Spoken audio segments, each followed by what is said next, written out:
What's going on, guys? Nice guy driver.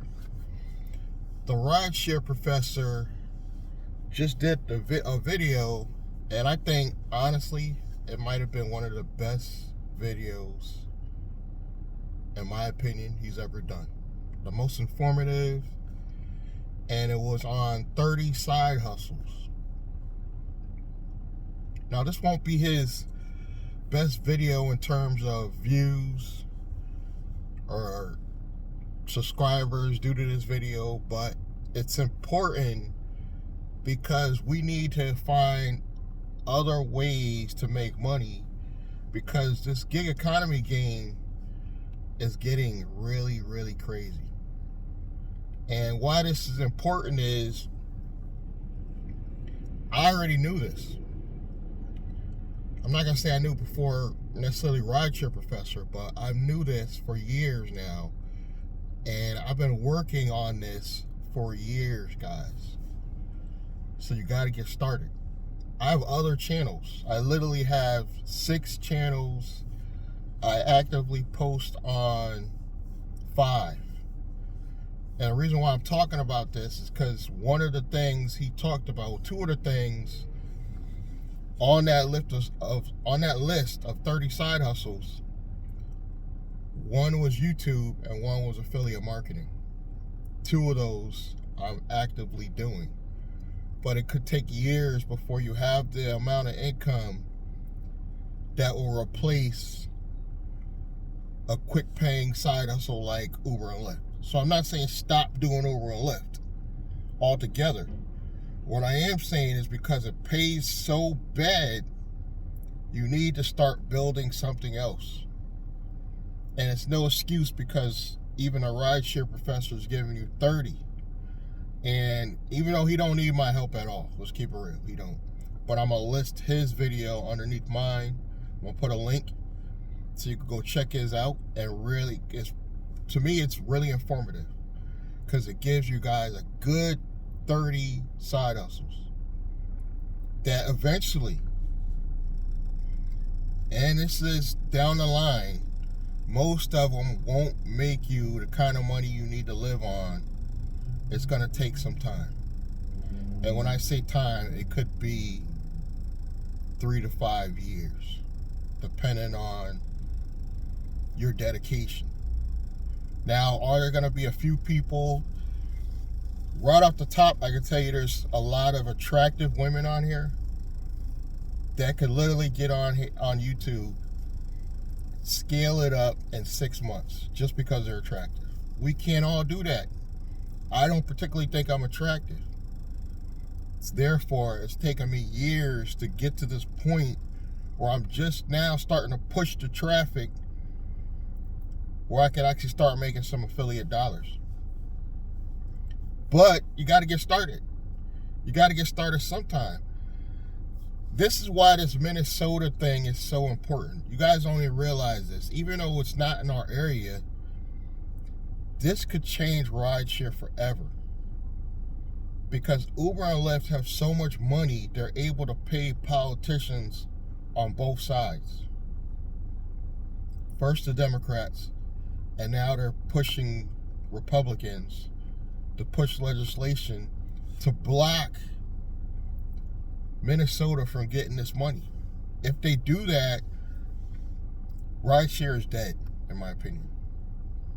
Rideshare is truly dead if they block drivers in Minnesota from getting minimum wage. They're not asking for a lot. They're asking to be brought up so legally minimum wage where the taxis already are. The taxis in that area already are there. They're just not as many as Uber and Lyft drivers. And Uber and Lyft threatening to pull out. Do I think they will pull out? This is what I believe. And I think they did this in one other place. I don't know where, but I think I heard this happen somewhere else, where they literally pulled out, and only maybe a few months later they came back. I think this is what Uber and Lyft act like little kids, where, oh, we're going to teach you a lesson, and then they're going to pull out, scare everybody, and then they're going to come back and pay it anyway. This is what I think the Minnesota drivers are hoping for. But like everybody's saying, leave. Get out.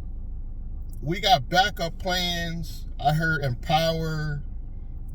I heard InDrive. I hear other companies are ready to go. What's the other one? Rides. I heard Rides and Empire. I think that's how you say it. Empower and the company Rides said they could be up and running in a matter of months at the longest. They can have drivers on the road. So there's other companies waiting, ready. And both of those companies pay better than Uber and Lyft. It's just they're not nationwide yet. But they're willing to do what they got to do to get in that area because they know how important this is. This is like, even though it's in Minnesota, this is like important for rideshare drivers everywhere.